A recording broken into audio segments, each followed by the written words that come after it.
super excited to have today's guest on because we've never met, but we actually have a lot in common. Those of you who know us know we take a lot of pride in our own company motto, which is relentlessly serving those who serve. And today's guest really lives that motto every day. Storm Boen is CEO of Cigars for Warriors, an amazing nonprofit group that is right there alongside shoulder to shoulder with our frontline men and women out there protecting our freedoms abroad and giving them a little piece of home and reminding them that they're out there and they're not alone. Storm, thanks for coming on. Thanks for taking the time. And especially thanks for all you're doing to serve those who serve. I love it. And I appreciate it very much having me on board. I like the whole concept you guys have. I mean, ATF is about as perfect a name as you can get for any kind of soldier. I mean, that's our food and bait and tack. So, amen. About as perfect as you can get right there. Well, I tell you, there's maybe certain government agencies that may not like it all that much, but and we've had a couple people kind of raise an eyebrow and kind of say, so this isn't like a in support of the Bureau thing, is it? And I'm like, no. This is all about American freedom and American lifestyle, and the people that at least I hang around with and call extended family. This is kind of the backbone of their passion in life, and it's just always been a part of their life. Is during the best times and the worst of times, it seems. There's always a firearm, a cigar, and a glass of whiskey in close proximity. So I figured we would form a publication to celebrate some of those freedoms that this country has and continues to fight for the freedom for these things. And I don't know many things out there that the government feels the need to form a whole agency to protect, but I'll tell you, these seem to be constantly in the crosshairs since our founding, and I'm just glad that we still have these freedoms to enjoy. No lie, I understand the need for ATF, but I never understood the need for FDA being involved in anything that's involved with ATF. Yeah, we've been going around. Our charity's been going around with FDA since 2016. As you can imagine, it's just they've taken our mandate and gone way past it. Just pretty much like everything else has been going on. Yeah, people taking their authority and taking more than it's what they should be doing. Yeah, I agree. Well, listen, we start out all these calls in kind of a fun way, and there's a reason behind it. So I've got three easy questions at you, and don't break the trend because everybody always remembers the answer to all three. So, do you remember your first tobacco experience? Yeah, I do. My granddad in the summers, he would run a fireworks stand and give all the money to charity, and he always chewed Red Man. And I, being a young kid at 7, 8 years old, old Papa's chewing some bubble gum as far as I know. And I see him doing this every day. And so I'm begging him, hey, I want some of that. It's like, no, boy, you can't handle it. So one day he just says, all right, here you go, and hands me a big leaf. And of course, I start chewing it and swallowing it and not realizing what's about to happen. And of course, what you imagine what happened, I mean, I puked all over the side of the road. And, yeah. So that was my first experience. Oh, that's fantastic. Do you remember your first alcoholic drink? Yeah, that's funny. I do remember that. I was at my uncle's farm. My dad and him and his brother were all playing poker, and I come walking into the room again, really young, and they're all drinking Coors beer, and I found Playboys, which I didn't know what the heck those were either, but they looked neat. I walked in my dad, and I was like, what is this? And I see him drinking the beer, and I was like, reaching out. And I was a pretty shy kid, so for me to do that was already sticking in their heads. So I reached out. He said, "Here you go." The bad thing is, I actually enjoyed it.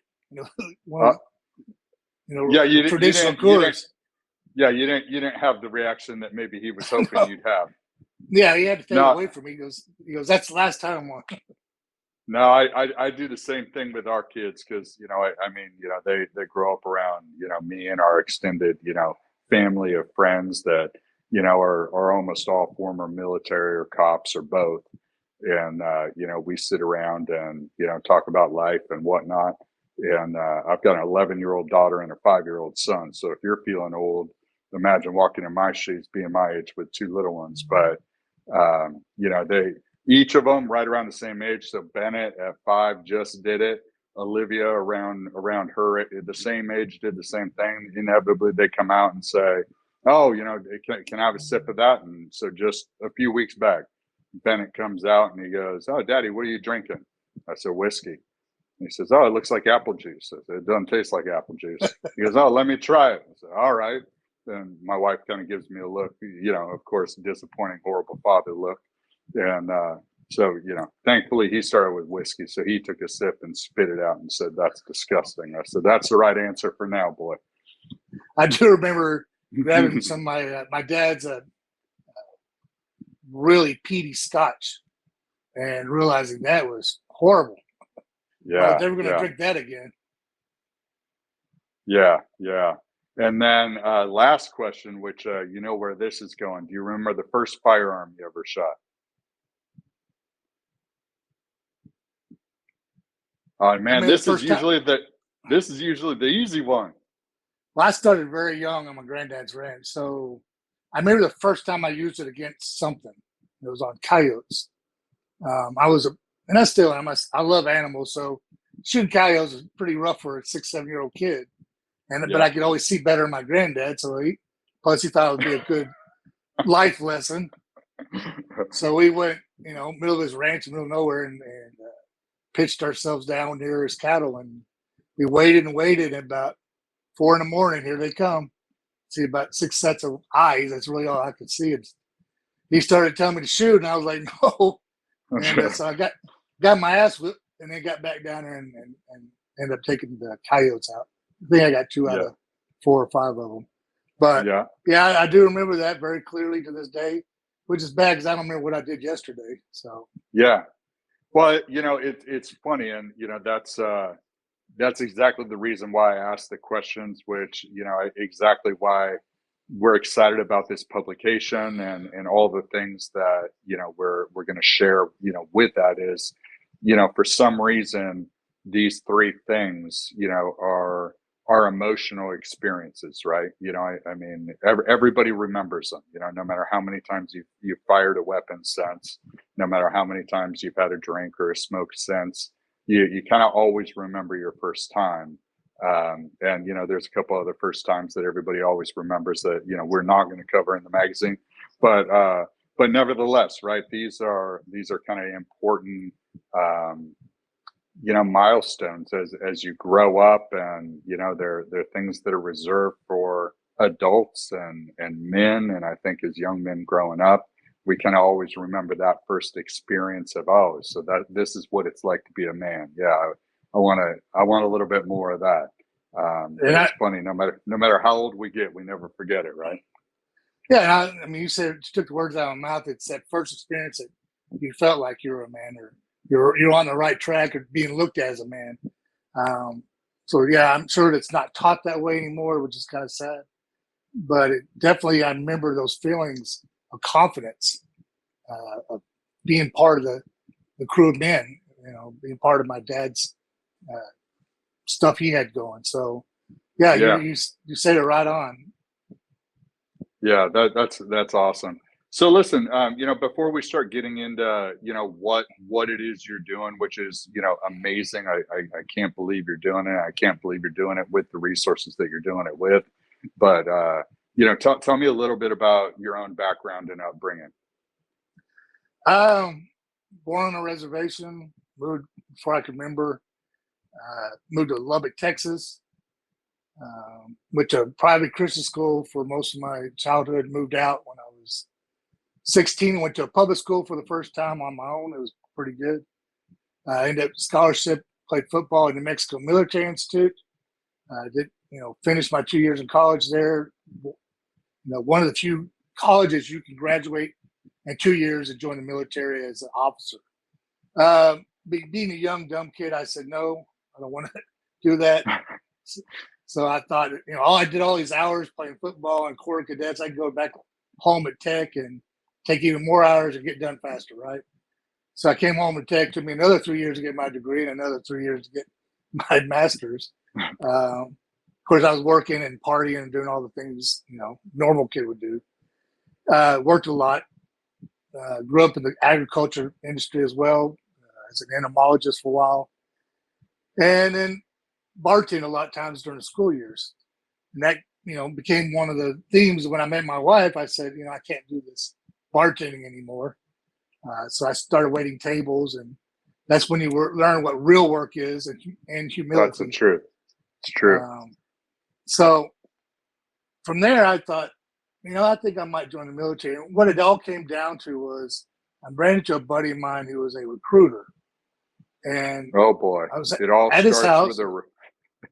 It's funny, it does, but he didn't try to recruit me. But what I saw was an NCO creed. First time in my life I've ever seen that NCO creed, and it just resonated like nothing has ever resonated with me before or since, to be honest. And so we had a long talk with my wife. My wife was extremely supportive. Went to Bragg for almost 9 years. Got tired of deploying. So about 2002, I got in the reserves, came home to Lubbock, Texas again, joined Civil Affairs, thinking, I don't know what the hell it is, but it stays in, it's still in special operations, but it can't be that big a deal. Come to find out it's the most deployed MOS in the military. Exactly. I was going to say, you picked the wrong time. 2002.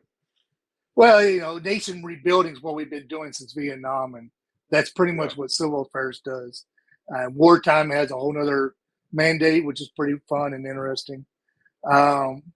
So I ended up deploying even more as a reservist than I ever did as an active duty. Right. I enjoyed my time in the military. Got almost 18 and a half years in. Got shot up pretty good. Was in the hospital for a couple of years, and when I got out, didn't really have much to do. So the room I'm sitting in is a man cave of mine. My brother-in-law came over. He was a retired builder, and I kind of told him what I always wanted to do with this room. It was just a siding and a strand of wire and concrete, and so we ended up building this. Took us about 3 years. Well, the reason I bring that up is because one day he said, "Hey, you want to go get a cigar?" I said, "Yeah, definitely." Now, you can imagine all the drugs that the military gives you when you're convalescent. Couldn't taste anything. So I grabbed a tobacco special. It's about all I could reach with a wheelchair those days. And got home, smoked it with him. He showed me some things I've been doing wrong for years and years, which made it so much better, as you can imagine. And all of a sudden, I'm tasting something. Right. I'm like, wow, this is great. It's sweet. It tastes like, chocolate, cocoa. All I remember my memories before smoking a cigar in the military was a couple of really poignant moments, but, before we left on the point, we go to a cigar bar. Big tradition around that. And of course, you don't know any better. You're a young soldier, and you go in that humidor and you see a, $2 cigar that big and a $12 cigar that big. You're going to go give me the big one, giant baseball bat. And then, my experience was of smoking cigarettes when I bartended, so I'm trying to smoke it like a cigarette, and you're all lying to each other. Yeah, we're all doing it. We're lying to each other, going, "Oh, it's the greatest thing ever." Yeah, and, while you're dying. Yeah. Right. And you're just wanting to put it down and never pick it up again. So my brother-in-law showed me how to do it the right way, and it made things so much better. The very next day I went, and he said, "You wanted to get another one?" I said, "Hell yeah." So thinking my logic in those days, which ain't saying a lot, I grabbed the cigar next to it, thinking that was really good. The one next to it might be even better. And it was a Rocky Patel made by Drew Estate Java cigar. Yeah. So again, really sweet. Almost tastes like a cup of chocolate. Yeah. And I was like, this is phenomenal. Well, after he left, I started looking in these bands because he told me you ought to tape them, write some little notes about it. Then, a year or so later, try to get it, see what you think. So I was doing that, and I saw Drew Estate had no clue what Drew Estate meant, but I got on what I thought was Google, and I was still on Facebook. Not my best time in my life. So I typed it in the search engine. It was actually Facebook search engine, and it opened up to cigar groups. It's like, what the hell is this? Where people actually gather on a group to talk about cigars. It just blew me away. So I just sat there and watched it for months, and eventually had courage to get on a couple of others, and then courage enough to make a couple of comments, and then one or two posts. The funny thing is, every post I made, I just got chewed out. I broke every unspoken rule in those days you weren't supposed to do. Again, it was nothing ever written down. You just got chewed out. The last straw was I found Cuba Acid. I thought it was a great cigar. A lot of military guys like acid, especially when we're deployed. Yeah. So I was sitting there and I got on online cigars. I was like, wow, this is so much cheaper in my store. And I thought, well, that'll be pretty cool. I'm going to show this off and post this in this group, the Drew Estate group. 300 comments later, how I was the devil and what's wrong with the world today of not supporting the brick and mortars.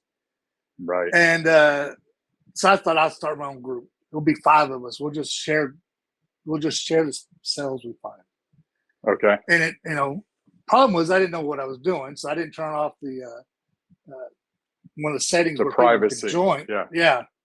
So within about 48 hours, we had about 2,000 people join, and it just kept growing and growing and growing.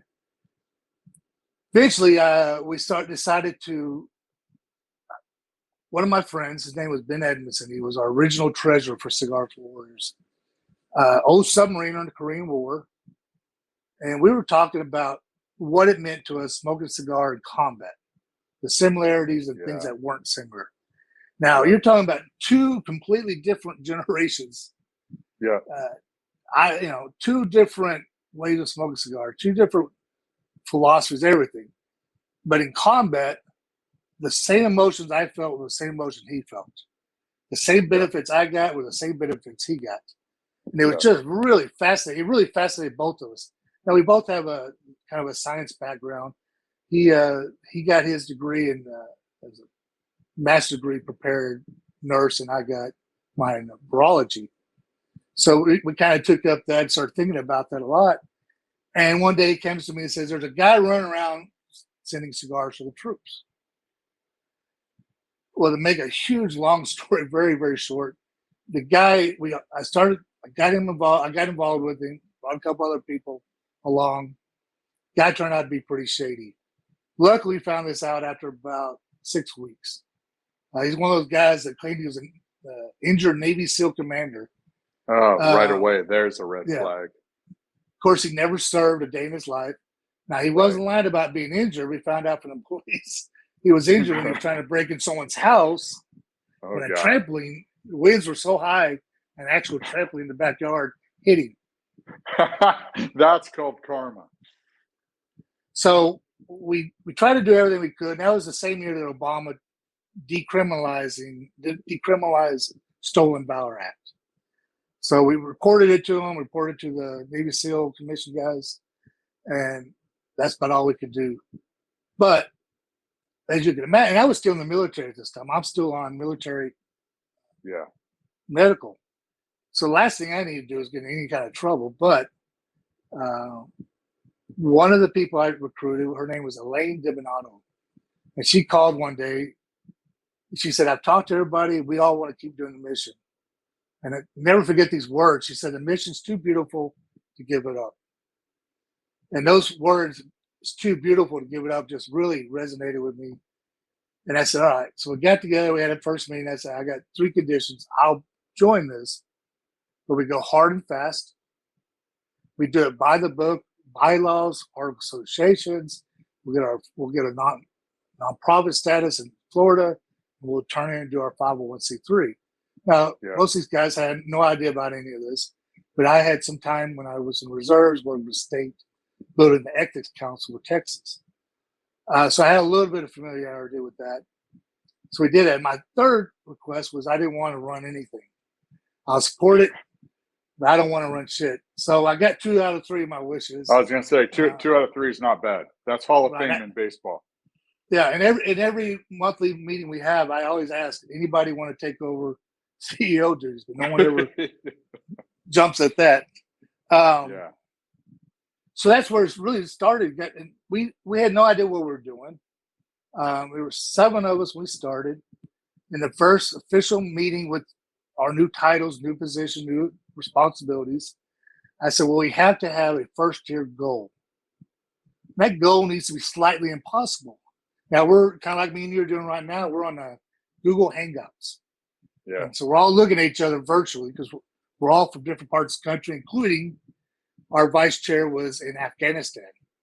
And we had another one of our original ones, a military liaison, was in South Korea. So this is, about as worldwide as you can get. And I said, 800 cigars shipped to the troops in the first year. I'm thinking that's about reasonable. I got chewed out. I got cussed out. I got, where are we going to get the cigars? Where are we going to get the money to ship the cigars? How do we do it? Who's going to do all this? And then how do we find the troops to send it to?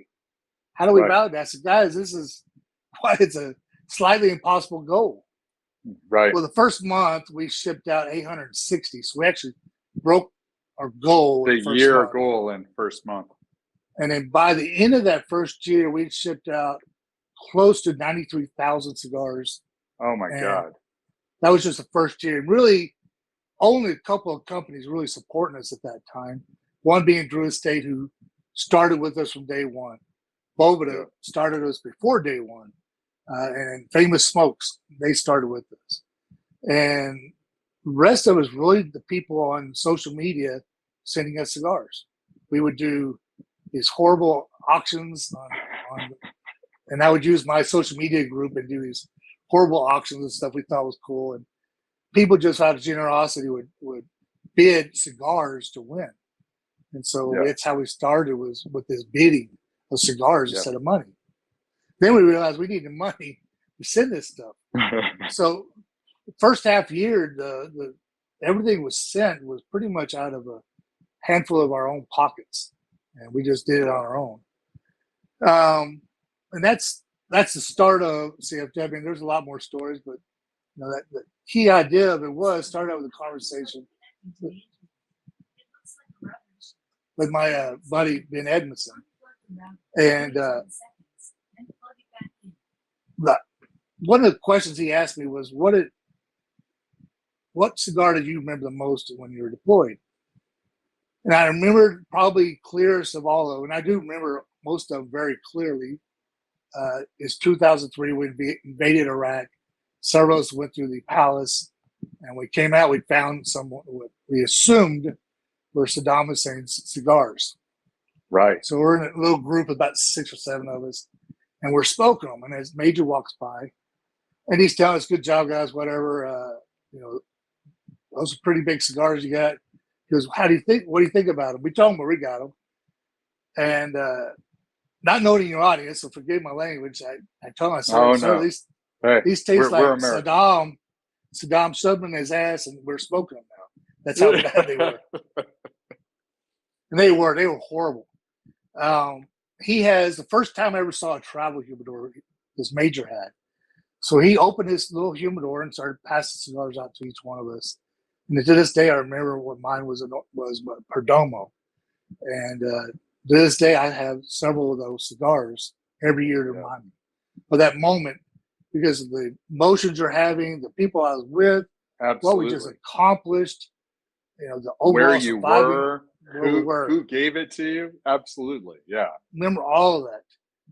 It was really cool because I was able to found that Major a few years back, and I actually shipped him a big box of 40 cigars out of my own stash. I told him thank you for that memory. So that emotions was something he felt the same thing when they would pull at the end of the Korean War. They were in the submarine. When they got the news, he said they went to top surface. All the guys came out in 2 rotations, and all of them started smoking cigar. He said to this day he could remember which one it was, enjoyed it, and all the motions in there are almost completely identical. And that's where this whole mission really came to. And you said it perfect at the beginning. It's one of the few things that creates a normalcy out of something, an environment that's nothing normal about it at all for us. Yeah. So Yeah. Well, I tell you, what I love about what you're doing, and I think, anybody that hasn't served probably wouldn't fully understand it. Is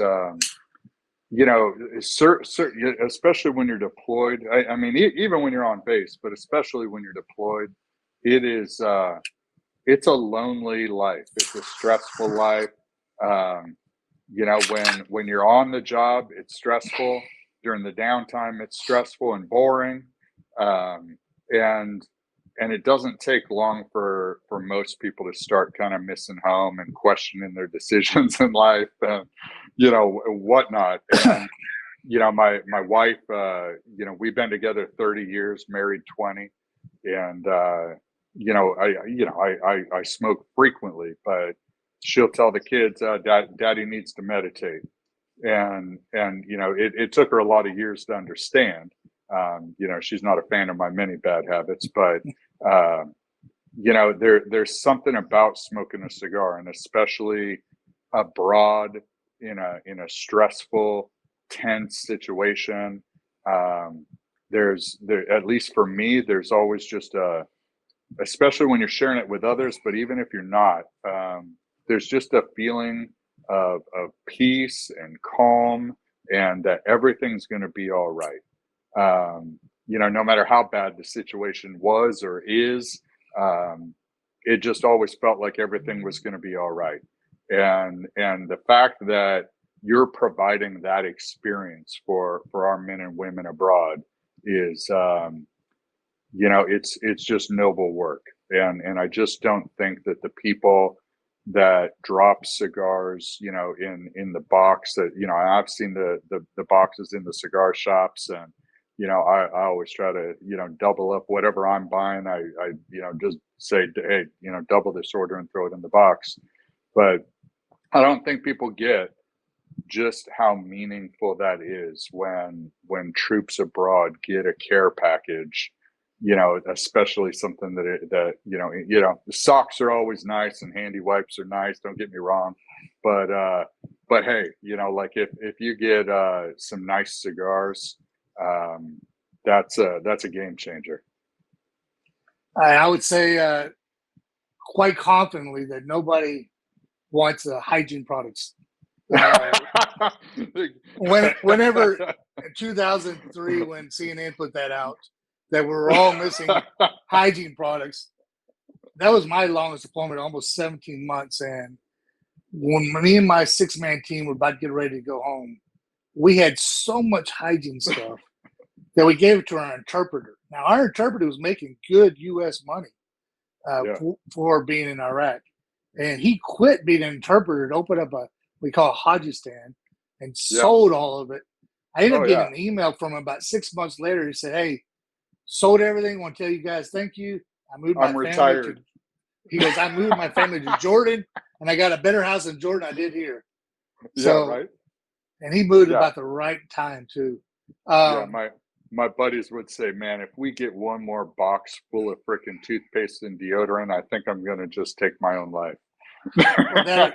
That are very, very, very old, dry Girl Scout cookies. Mm-hmm. Yeah, it's true. So I love what you're doing, and the mission of Cigars for Warriors, and also just, I mean, how you built it, as a true grassroots support, very mission driven, and like-minded people jumping on board and helping the cause. I think it's an amazing success story.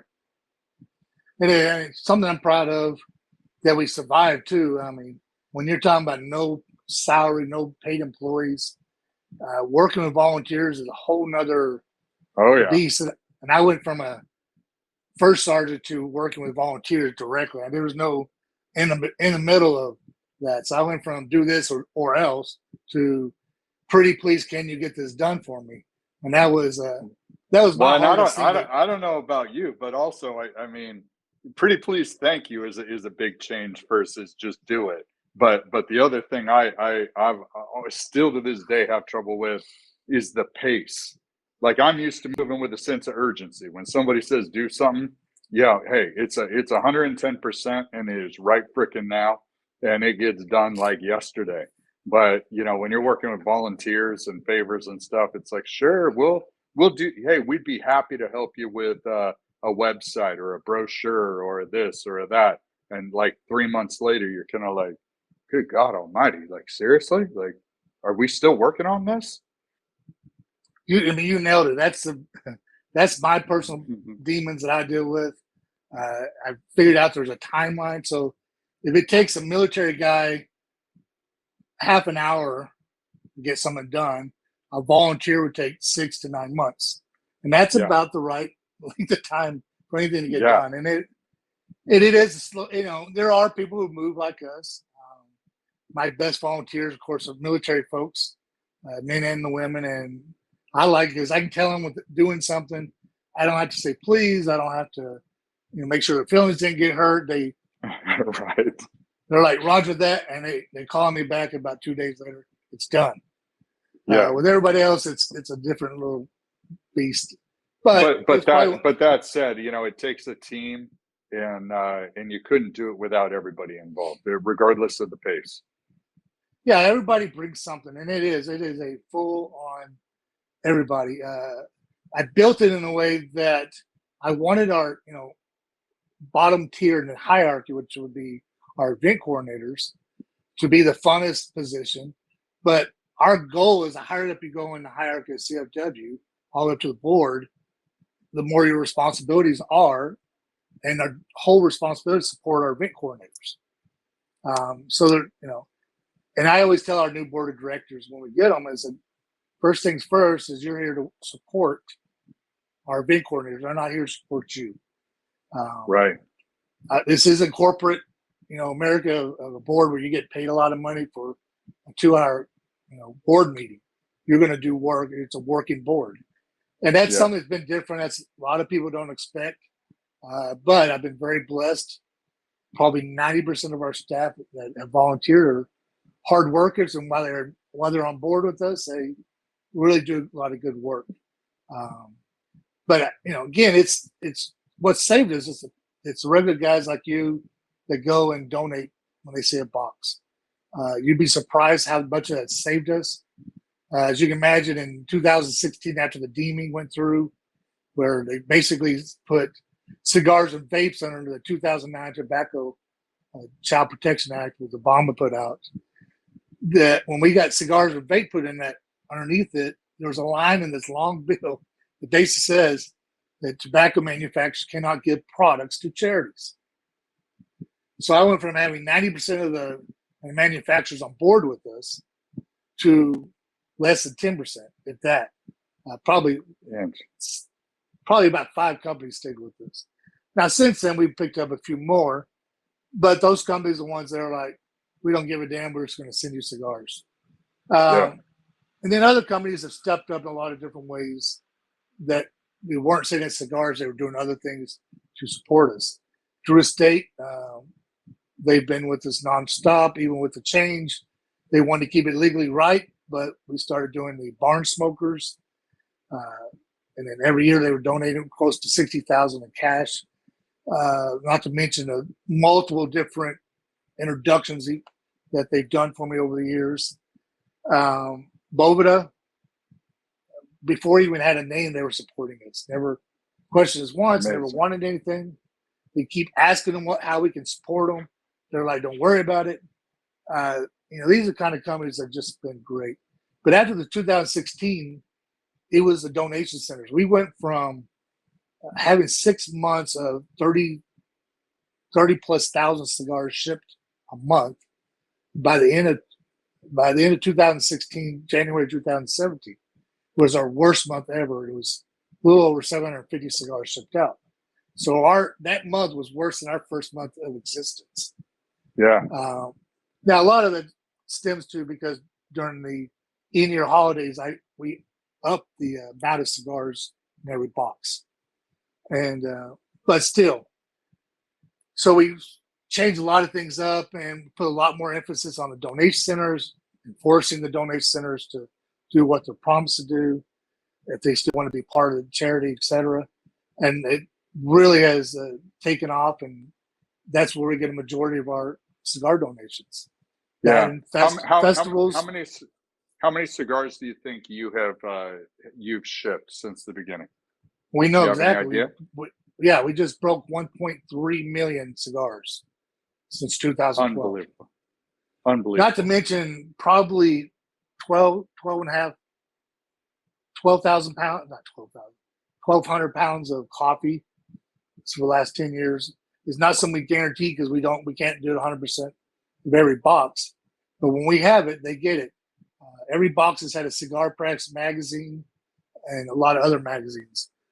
We've gotten stuff like Cigars International. For almost 3 years straight, they've given us over $120,000 of gift cards, $100 gift cards. So this allows a young guy, a private, a corporal, a sergeant, who never could afford a box of Liga Bavadas or drones. Now he has a chance to get that box he's always wanted to get. Or he just gets a cheap box and he didn't pay nothing. So that's very generous of them to do that. Just other great companies. We've had pipe companies donate. One company donated 200 pipes, which is an insane amount of pipes when you think about it. From just one company. There's just been other things, swag, other gift cards.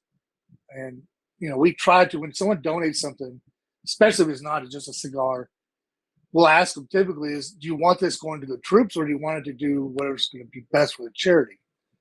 Most people say whatever's going to be best for the charity, but if they wanted to go to the troops, that's where it goes to. For an example, if someone gives me a $100 tabletop lighter, and they say use it for the charity, I'm going to use it for a raffle. I'm going to get the biggest bang for the buck. Right. Or if they say they want to go to the troop, well, one lucky soldier's going to get this $100 lighter, and it's the guess who's going to get it. It kind of reminds me when we did our millionth cigar, we put a special box together, wrapped it up, the cigar itself, in black tape around saran wrap, and we put a letter into the box letting this guy know that that's the 1 million cigar, and please send us a picture of you smoking it. And of course he did. That's great.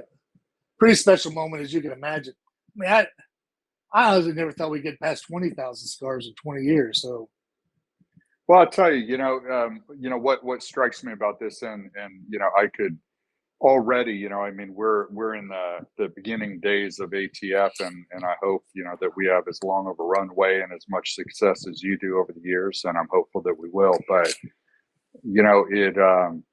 I think it's easy to get a little discouraged and a little doubtful these days, looking around at, all the chaos and all the noise and, the media blowing up these extreme voices that would have you believe that all of America is this way and, fighting and hating and, losing values and morals and everything. And, I'm sure you could say the same thing, as I listen to your stories that, and anytime I kind of start feeling, alone, that, man, am I the only one left that feels this way and loves America and, is willing to do these things to, help our men and women overseas fighting and this and that, it isn't long before another great company or a great individual or something just reaches out of the blue and says, hey, I heard about what you're doing.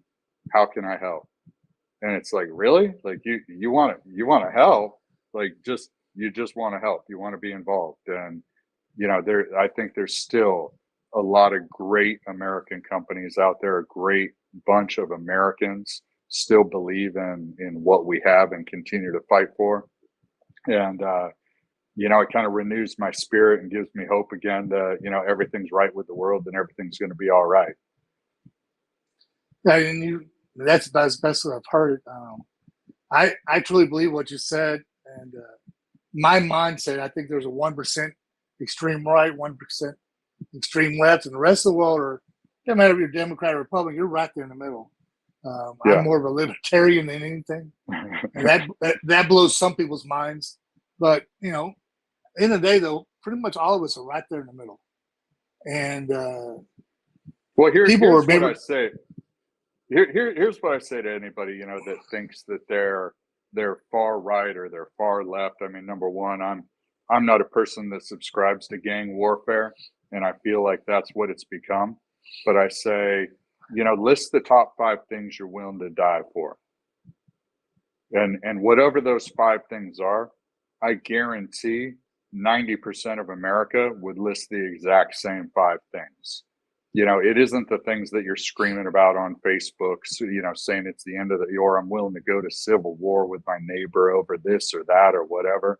It, you know, you list the top 5, 10 things you're willing to actually lay down your life for. We all believe the same thing, right? We love this country. We love our God. We love our family and our friends. We want our kids to do better than us.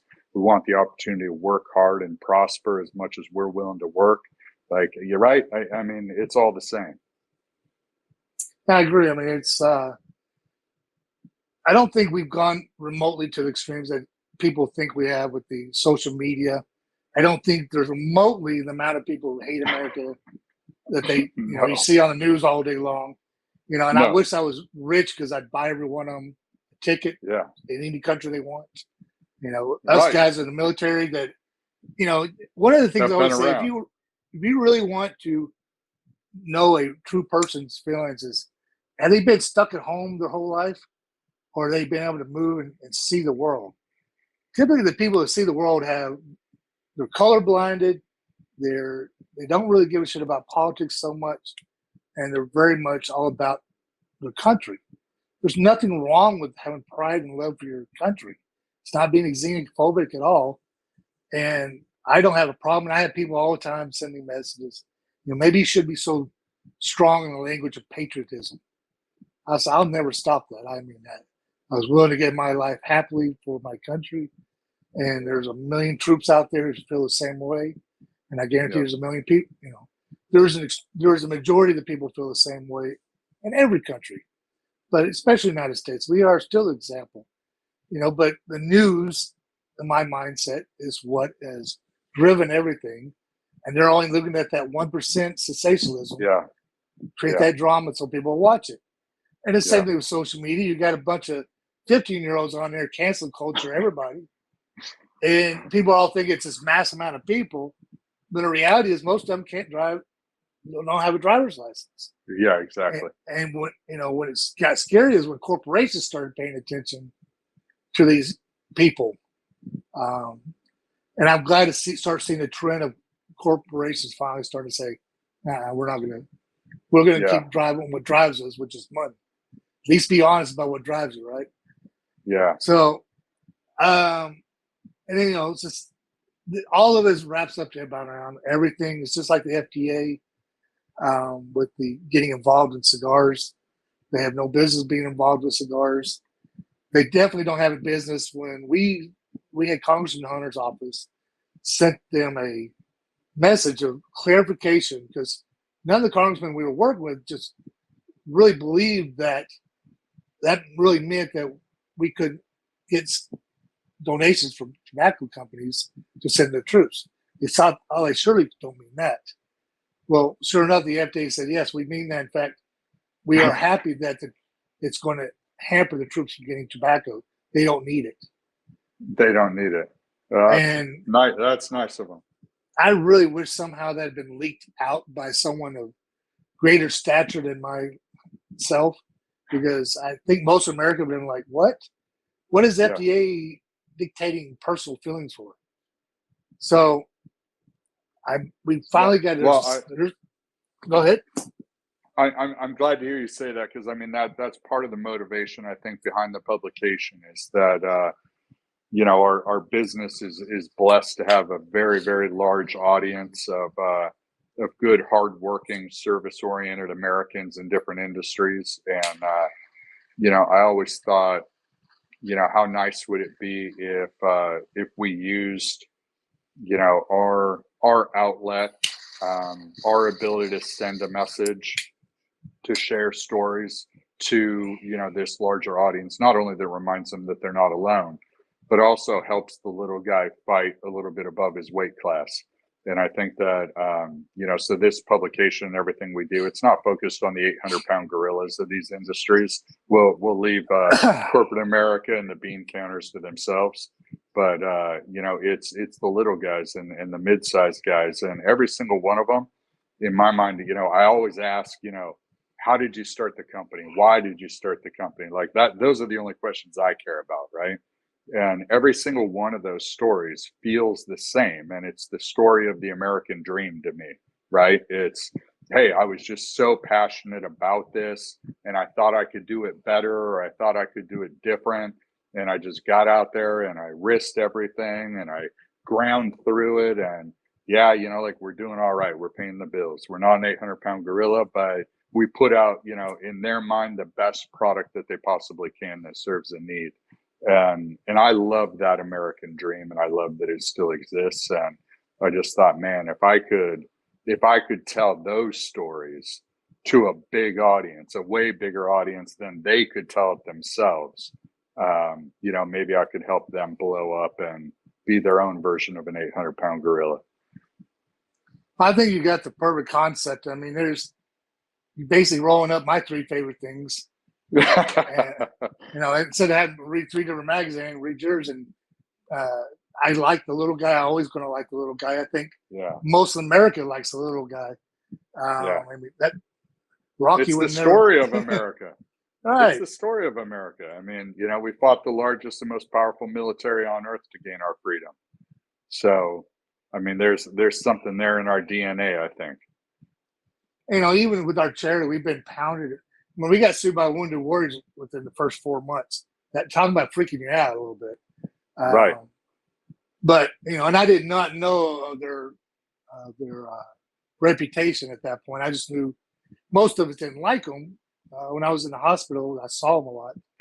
And there was a lot of things that I didn't like at all. But I had no idea that their usual, MO was to sue the newest military charity and send a cease and desist.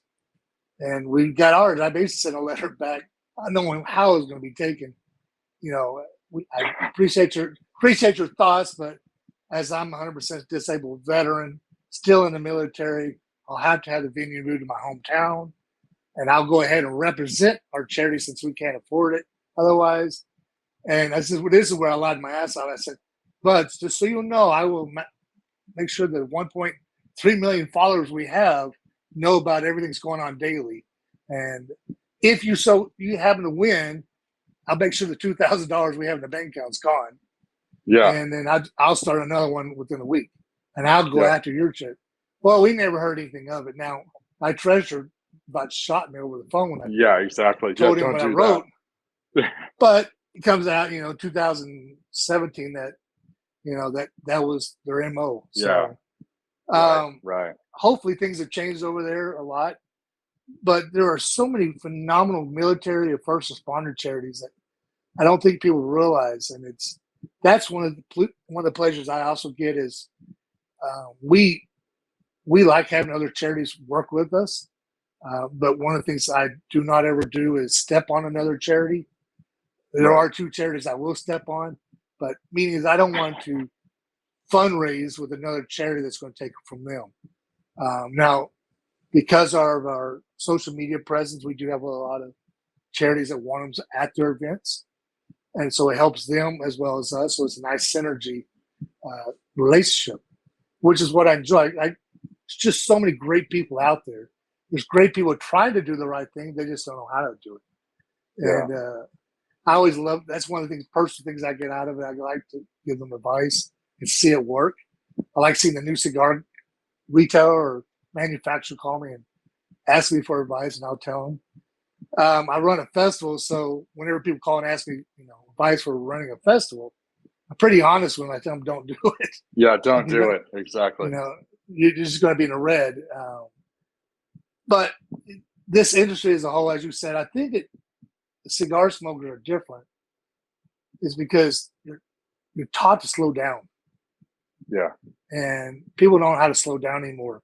When you do slow down, people start feeling guilty or whatever mentality is. It just doesn't feel right. They got to have a TV on, a computer on, a phone on, and talking to someone on the phone. So slowing down, smoking a cigar, I think it's the ritualistic of it is really good for people. You know, we've had people, of course, say, "Can't believe you're sending tobacco to the troops. That's just wrong." Of course, I start out with all the great stats. You know, number one requested item by our troops. Yeah. We know this because it wasn't a 3-minute survey by CNN. It was a 3-year survey done. Right. We had a very large population poll when we did it. Coffee being number 2 and video games being number 3. Now, depending on what year it was and what area of operation, coffee and video games switched. My problem is I never drank coffee in the military. I drank Diet Coke, and I never was anywhere I could play a video game. So those are new things for me. One of the things I think you'll get a kick out of is a few months ago, I got a guy texting me from Syria. He's texting me. We never had we had big ass Iridium phones, use. We didn't have a personal cell phone. No. That had it, especially not Middle East or Syria or Iraq or any of those places. And I'm just tripping me out. I said, "Are you lying to me?" Because he gave me his APO. So they were going to go back. They go back to Iraq here and there, and that's where they'd have their, they get their mail and all that. So sure enough, he got it, and but still, it was a trip getting a text message. And since then, I've probably gotten a good 50, 55 text messages from guys all over the world. That was going to be my next question. Like, I bet you get a lot of feedback and a lot of thank yous and a lot of everything directly from, the receiving end. Are there a few that stand out as especially, meaningful or just reaffirming that, I'm sure this isn't easy what you're doing, and it relies on a lot of people and a lot of individuals all working hard and being charitable. And I'm sure there's times where you just put your head down and go, "Good Lord, like what am I doing?" But then, I'm sure as, whatever higher power decides to let us wake up in the morning every day and do it again, one of those messages usually comes through gives you the pat on the back and says, "All right, keep up the fight." I mean, I would say there's a couple of things. Of course, I get burned out just like any other person does. One of the things that gets me remotivated is meeting our recipients. Yeah. That always motivates me because some of these guys will travel hundreds of miles and they hear us being at an event. Over the years, I've ran into different groups of guys.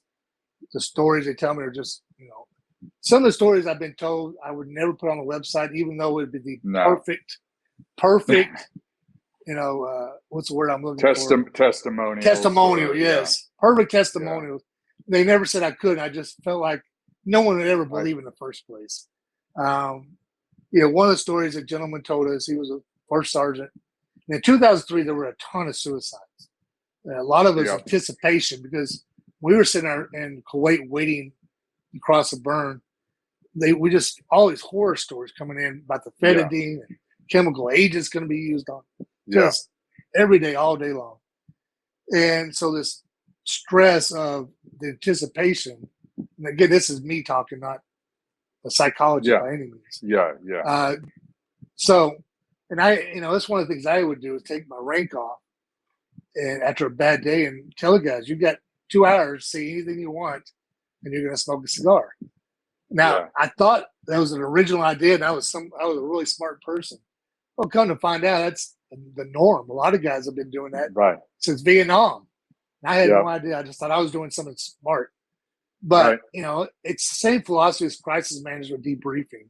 When you're a first responder, police, or prisons, you have it's a hostage situation. At the end of it, you sit down with everybody there and you debrief everybody. Well, that debriefing is a way of understanding what's going on with you. Well, for me, for 2 hours, I could sit there and observe my guys, and they weren't back in a corner somewhere reliving this crap. And allowed them to know. At least these little groups started getting bigger and bigger and bigger. Yeah. Well, since we've started this charity, there was no such thing. I'm sure you can tell me the same. There was no such thing, as far as I knew, of any cigar club in No. the military. No. Since then, there are hundreds of cigar official, like, got 501c7 documentation of being military cigar clubs with tons of chapters and a lot of them, like the Taliban Cigar Club, which I just think is great. The name of it just shows you how perverse all of us are. They have tons and tons of chapters, and then you got clubs that are, you know, they're based off Army, based off a certain branch, or they're based off of a certain camp, a certain AO, or a unit, or yeah, absolutely, all over the place. And you got contractors that are in part of some of these clubs. So it's been really neat watching the way things have changed. And one of the things we always preach to our manufacturers and retailers is, guys, appreciate your donations, but you also got to think of this for you. This is an investment. The largest growing community of cigar smokers is the military, because there's the big push on cessation of cigarettes and snuff. But one thing the military yet hasn't touched is cigars, because there's so many traditions around cigars. Yeah. We've been very blessed, and the military caucus supports us. There is now a new cigar caucus of 27 members, and we're pretty excited working with those guys. That's amazing. So the goal is to get our exemption. Now, I was pretty, as you can imagine, it really threw a wrench in us when Trump put out the 21 years or older for using tobacco. To me, it doesn't make any sense. But for Texas, they did the same thing. But what we did in Texas, right before Trump did it, we got an exemption for all military. So if you had a military ID, you can get whatever you want. Yeah. And I'm still a firm believer. If you're serving, got enough responsibility to hold a weapon. Don't get me started. If you're old enough to die for your country, you're old enough to do these other things too. I'm a full believer in exemptions. Now, given, I also believe that as a country, we got to make a decision. We got to decide if you're 18 or older, if you're an adult, or if you're 21-year-old or an adult. It can't be both. I agree. It just can't be both. So, I think I went way off track to your question. No, I was just asking, if there's any memorable feedback that you'd received that kind of inspired you and that you kind of keep in the back of your mind. Well, I got a letter from a mom that I love telling about. It starts out horrible. It starts out, I hate all things tobacco, all things related to tobacco. I hate the companies that make tobacco. I hate people using tobacco, etc. But, the next paragraph starts, I want to say thank you to your charity. I've talked to my son now 3 times. Prior to getting your package, every time I talked to my son, he felt it sounded down. It didn't sound, it just scared me. Ever since you got your package, all he's talking about was the next cigar he's going to get. Once again, another package of cigars. That it's really made a difference for him and his whole squad. She goes, so I'm including $2,000 check, and I want to say thank you. Wow. So that's amazing.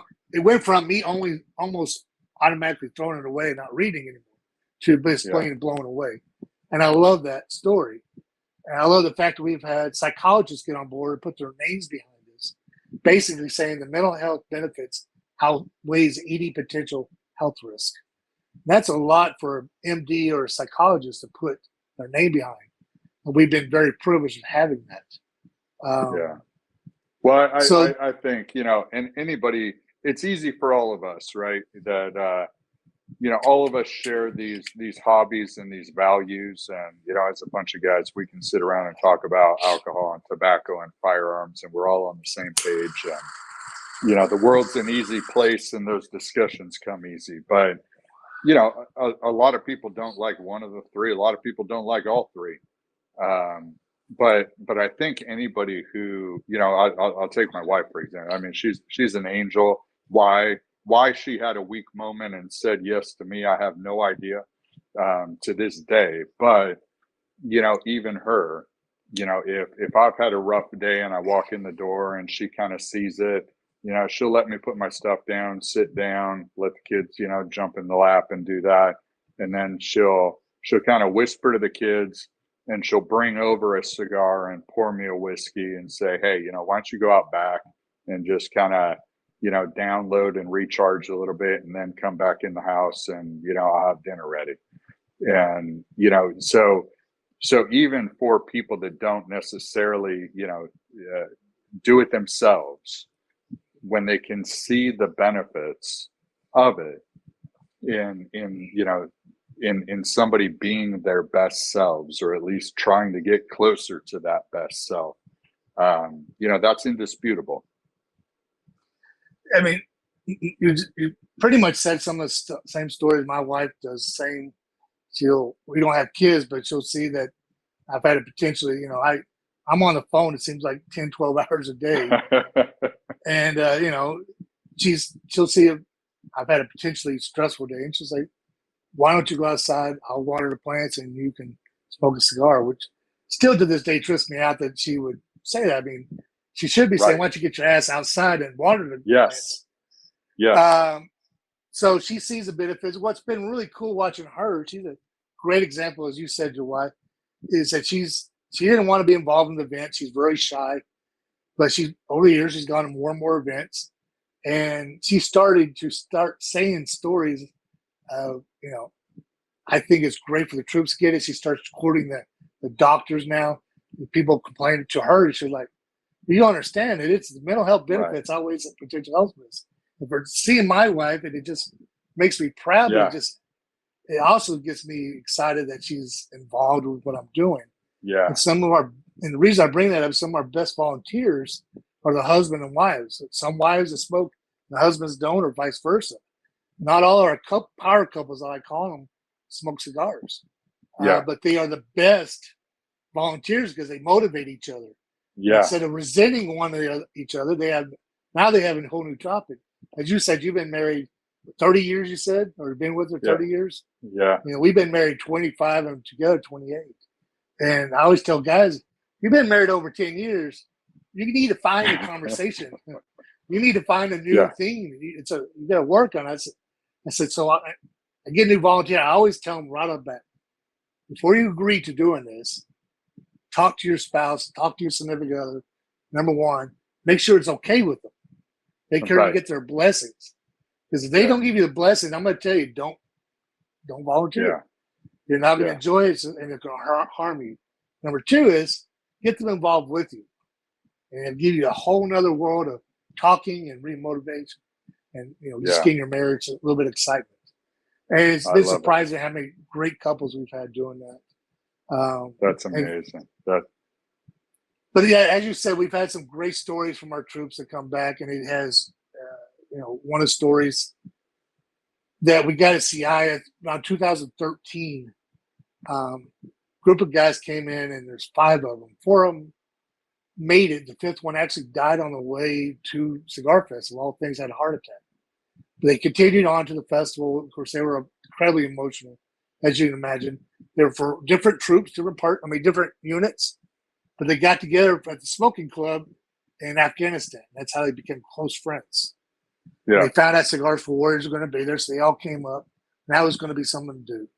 And they decided to continue on because they felt like that the gentleman who passed away would want them to do it. Well, they're telling us a story. I don't know if you've ever been to Cigar Fest. That's a madhouse. It's 3,500 people a day in this little building. Well, they're telling us they want to do a couple Purple Heart photos, so we're doing that. And they start telling the stories, how much the cigars meant to them, what it meant to them in country, what it meant to them today. Yeah. And after that festival, I ended up having 6 volunteers. And to this day, I still have those 6 volunteers in Pennsylvania. So as you were talking about those stories, yes, those stories are very powerful. They're not stories I normally would ever write down. Because they seem sensationalized, as you would say. Right. But they have the motivation that gives our volunteers year after year of coming back. Because historically, when you look at statistics, a great volunteer lasts in charity about 6 months, and that's it. Right. So having guys year after year, that's when we you ask, how do you know you've been doing something right? That's truly when I felt like we were doing something right. It's Yeah. when people kept coming back. When you had troops coming back and telling us all these great things. So those are all motivations. You hit That's it amazing, man. right on the head. That's And amazing. it, Well, listen, you've been incredibly generous with your time. I mean, why don't you tell us, like, how can we help? You know, all of us out there, you know, everybody who's listening to this, how can we help you further the mission? Because what you're doing is, you know, again, I think to the normal person, throwing a cigar in a box seems meaningless, but they just have no idea how powerful that is in so many important things in keeping our troops centered and focused and you know, feeling like they have the support coming from back home. Great question. Now, there's a lot of different ways. Volunteering, of course, is a huge help for us. If you had a skill set you really are good at and you want to use it for the charity, trust me, I'll find a way to use it. If you want to be an event coordinator, which people really enjoy doing, because you get to hang out with the reps, you get to hang out with the manufacturers and shops. And then we have the other thing would be sharing. If you see our post on social media, share it to your public. Because your public, people talk to you, completely different people that watch us. So it's getting our name outside of the cigar industry, which helps a lot. Other ways is just, as you said, donate when you see our box or ship them directly to us. You can go to the website anytime and donate monies. As you can imagine, we run on average of $16,000 to $18,000 a month expenses. A lot of people don't realize how much money we spend on just postage and websites and all these little nickel and dime things you have to do, yearly payments to Florida and to the federal government for changing our form. Those are the bigger ways. Talk to your shops if you don't see anything about us. Why aren't y'all supporting CFW? One of the things I love, though, hearing from shop owners who join us, they don't want to hear the benefits because in their mind, they're not doing it for benefiting the shops. But I always tell them, I said, this is America. Don't be ashamed of making money off of the charity. They still have to buy the cigars. Right. We're not asking the shop to donate the cigars. We get our donations naturally if your shop is doing better because of us. And if you guys are bringing cigars from home, yeah, you want them to donate to your shop because they're going to turn around and buy more cigars, put them in your box. You know, it's all works for your benefit, but don't ever be ashamed of making money. I write an article in tobacco business every issue, different ways to make money using the charity. Because again, whatever your motivation is, don't be ashamed of it. CFW will get our donations naturally. And if your company's growing because of our support, our donations get better and better, and your support from you gets better and better. We love doing that. We love being involved just as the next guy does. And just, I guess, spread the word. Talk to your congressman. You know, that's a big thing is we need that exemption where manufacturers could donate to us freely again. Right. That's it. I mean, those are the biggest ways of doing it. Oh, support our Synergy program. We have 3 new cigars out made by different companies. First one's Hiram & Solomon. Second is Caldwell. The third one just went out in the last 2 days. It's from Ventura. All 3 of them were made as our showcase cigar. All 3 of them is made where the manufacturer donates 100% of their profits to CFW, which is just unheard of. Amazing. And you can only get them at our donation center. So it's a benefit for a cigar shop to be a donation center. We're trying to get back to them. And it's easy for these shops to buy. There's no minimum of 20 boxes, no contract signed. You buy 2 boxes and you're done. It's an easy way to support the charity. Buy coffee. When you go to our website, there's a couple of coffees on there. When you buy the coffee, yes, we get a little bit of money. But what is so much more important is that coffee company donates the same blend back to us. We'll put your name on there as a donor. So now we have a full bag of this high-end boutique coffee that we send to the troops. Right. All because you bought yourself a bag. It didn't hurt you. You didn't have to pay more money. There's no extra anything involved in it. You just buy the coffee at the normal price. Retailers, we have a Synergies coffee where you can buy coffee. It goes on the shelf.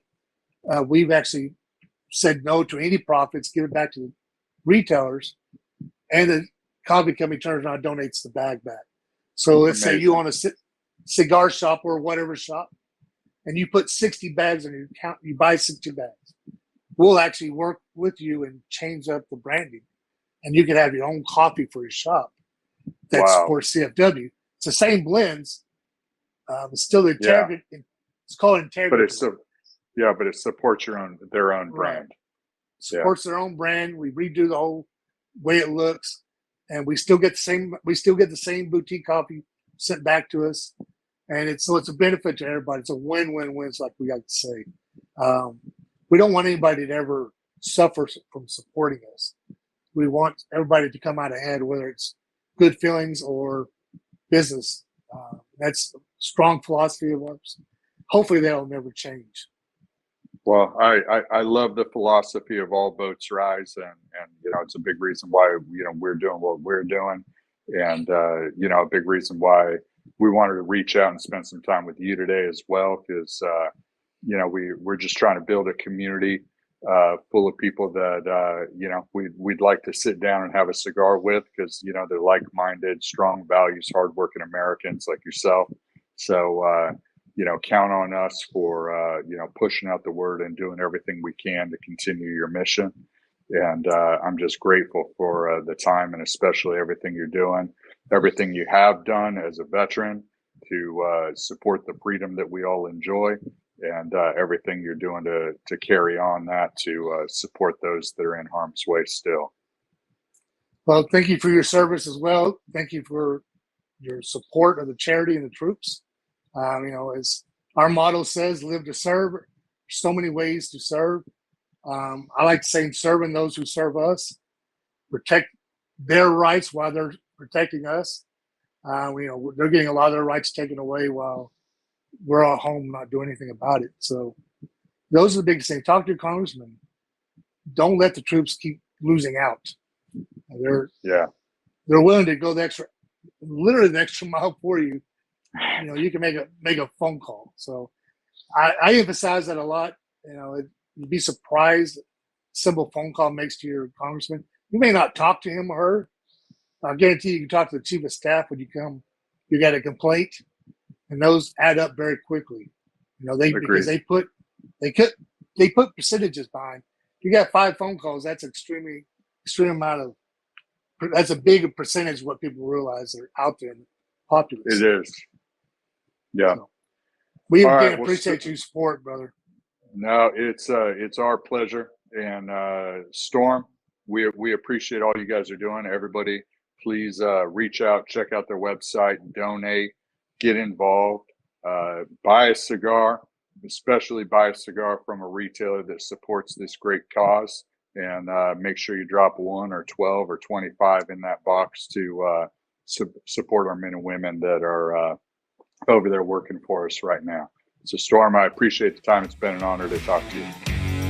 Thanks, sir. Have a wonderful day.